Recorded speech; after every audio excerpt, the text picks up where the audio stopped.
ಕರ್ನಾಟಕದ ನಾನಾ ದೇವಾಲಯಗಳಲ್ಲಿ ವೈಕುಂಠ ಏಕಾದಶಿ ನಿಮಿತ್ತ ವಿಶೇಷ ಪೂಜೆ ಹಾಗೂ ವೈಕುಂಠ ದ್ವಾರ ತೆರೆಯುವುದು ಸೇರಿದಂತೆ ಮುಂಜಾನೆಯಿಂದಲೇ ವಿಶೇಷ ಪೂಜೆಗಳು ಸಾವಿರಾರು ಸಂಖ್ಯೆಯಲ್ಲಿ ಭಕ್ತರು ಆಗಮಿಸಿ ದರ್ಶನ ಪಡೆಯುತ್ತಿದ್ದಾರೆ.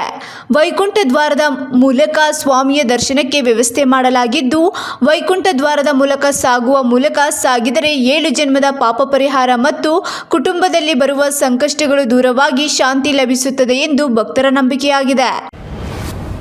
ಕರ್ನಾಟಕದಲ್ಲಿ ಬಜೆಟ್ ಅಧಿವೇಶನದ ಬಳಿಕ ನಾಯಕತ್ವ ಬದಲಾವಣೆ ಆಗಲಿದೆ ಎಂಬ ಚರ್ಚೆ ಹಿನ್ನೆಲೆಯಲ್ಲಿ ಆರಂಭವಾಗಿದ್ದ ಡಿನ್ನರ್ ಮೀಟಿಂಗ್ಗಳಿಗೆ ಸದ್ಯಕ್ಕೇನೋ ಬ್ರೇಕ್ ಬಿದ್ದಿದೆ. ಆದರೆ ಆಡಳಿತಾರೂಢ ಕಾಂಗ್ರೆಸ್ನಲ್ಲಿ ಪವರ್ ಶೇರಿಂಗ್ ಕೇಂದ್ರಿತವಾದ ಮುಂದಿನ ವಾರ ಮತ್ತೊಂದು ಸುತ್ತಿನ ಚಟುವಟಿಕೆಗಳು ಜೋರಾಗುವ ನಿರೀಕ್ಷೆ ಇದೆ.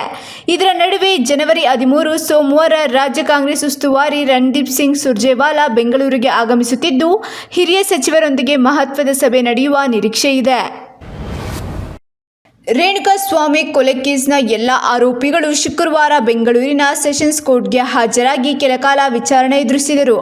ಬಳಿಕ ಕೋರ್ಟ್ ಪ್ರಕರಣದ ವಿಚಾರಣೆಯನ್ನು ಫೆಬ್ರವರಿ 25ಕ್ಕೆ ಮುಂದೂಡಿತು.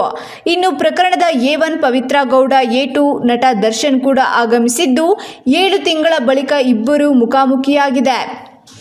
ಕೋರ್ಟ್ ಹಾಲ್ನಲ್ಲಿ ದರ್ಶನ್ ಕಂಡು ಪವಿತ್ರ ಗೌಡ ಕಣ್ಣೀರಿಟ್ಟಿದ್ದಾರೆ. ಈ ವೇಳೆ ಆಪ್ತರು ಸಮಾಧಾನ ಪಡಿಸಿದರು. ಜಾಮೀನು ನೀಡುವ ಸಂದರ್ಭದಲ್ಲಿಯೇ ಎಲ್ಲ ಆರೋಪಿಗಳು ಕೋರ್ಟ್ ವಿಚಾರಣೆಯೆಂದು ಕಡ್ಡಾಯವಾಗಿ ಹಾಜರಾಗುವಂತೆ ಷರತ್ತು ವಿಧಿಸಲಾಗಿತ್ತು. ಒಬ್ಬರು ಇಬ್ಬರ ನಡುವೆ ಆರಂಭವಾದ ಕರ್ನಾಟಕ ಕಾಂಗ್ರೆಸ್ಸಿನ ಭಿನ್ನಮತಕ್ಕೆ ಹಲವು ಇತರ ಸಚಿವರು ಧ್ವನಿಗೂಡಿಸಲು ಆರಂಭಿಸಿದ್ದಾರೆ. ನಮ್ಮಲ್ಲಿ ಗೊಂದಲ ಇರುವುದು ಹೌದು ಎಂದು ಸಾರಿಗೆ ಸಚಿವ ರಾಮಲಿಂಗಾರೆಡ್ಡಿ ಹೇಳಿದ್ದಾರೆ.